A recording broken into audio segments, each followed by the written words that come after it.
За сайн байцгаана уу. Та бүхэндээ гэрт CGM-ийн сайтад хэрхэн мэргэжилтэн буюу үйлчилгээ үзүүлэх хүн нэр бүртгүүлэхийг та бүхэндээ зааж өгье.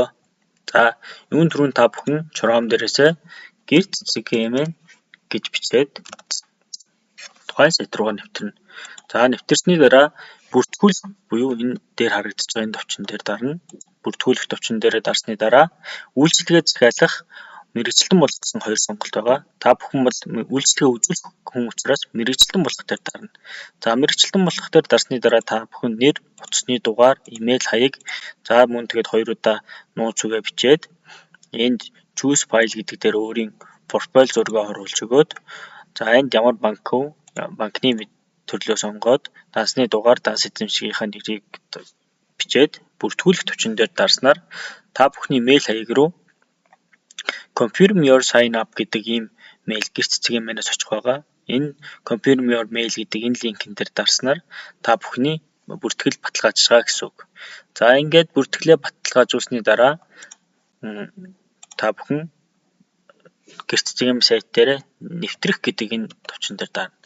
Нэвтрэх товчон дээр дарсны дараа Facebook-ээр мэргэжилтэн болоход бол Facebook-ээр нэвтэрч болохгүй байгаа. Үйлчилгээ авах, үйлчилгээ захиалах хүн маань зөвхөн Facebook-ээр нэвтрэх хэрэгтэй. Одоогоор бид бүхэн үйлчилгээ үзүүлэх хүмүүстээ зөвхөн мэйл хаягаар нэвтрэх үйлчилгээг хийсэн байгаа. За ингээд та бүхэн мэйл хаягаа бичээд түрүүний бүглэсэн нууц үгээ бичээд нэвтрэх төвчөн дээр дарна. За нэвтрэх төвчөн дээр дарсны дараа энэхүү цонх маань нэгдэнэ. За энэхүү цонх дээр та бүхэн өөрийн үйлчилгээ нэмэх энэ цонхон дээр энэ төвчөн дээр дарснаар ямар төрлийн үйлчилгээ нэмэхээ та бүхэн харах болно.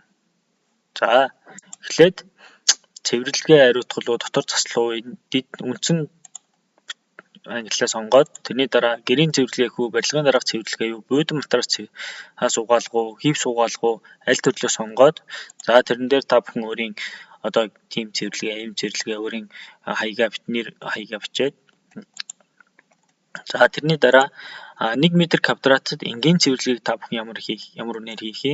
Их цэвэрлэгийг та бүхэн ямар үнээр хийх вэ гэдэг хоёр төрлөө энд сонгож өгнө. За үүний дараа өдрийн мах тамж гэдэг дээр та нэг өдөрт хэдэн цэвэрлэгээ хийх боломжтойгоо бичнэ. Нэг өдөрт та нэг цэвэрлэгээ хийдэг бол нэгийг бичнэ, хоёр цэвэрлэгээ хийдэг бол хоёрыг бичнэ. За үүний дараа та бүхэн тайлбараа бичнэ. Энэ маш чухал. Та тайлбараа бичснээр та үйлчилгээ авах хүн маань та бүхнийг хэдэн жилийн туршлагатай ямар ажил хаанаа ямар хийжсэн зэрэг юмнуудыг эндээс харах боломжтой. За ингэний дараа үйлчилгээ нэмэх энэ төвчөн дээр дарна. За үйлчилгээ нэмэх төвчөн дээр дарсны дараа та бүхний үйлчилгээ хэрэглэгчдэд харагдаж эхэлнэ гэсэн үг. За үүний дараа та бүхэн энэ доор харагдаж байгаа профайл төвчөн дээр дарж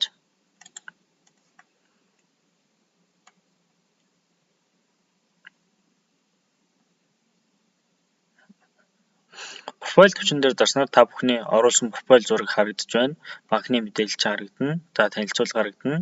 За энэний дараа та бүхэн энэ цонхон дээр аль дүүрэгт ажиллах тохиргоогоо хийх болно.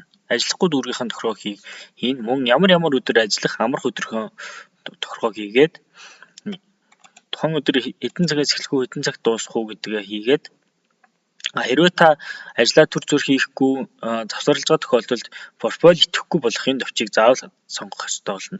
Хэрвээ та бүхэн энийг сонгоогүй энэ итгэж байгаа тохиолдолд бүх үйлчилгээ захиалах хүнд таны профайл харагдах болно. За ингээд үүний дараа хадгалах төвчөн дээр дарснаар та эхний ээлжний тохиргоо бүхцэл бэлэн боллоо гэсэн үг.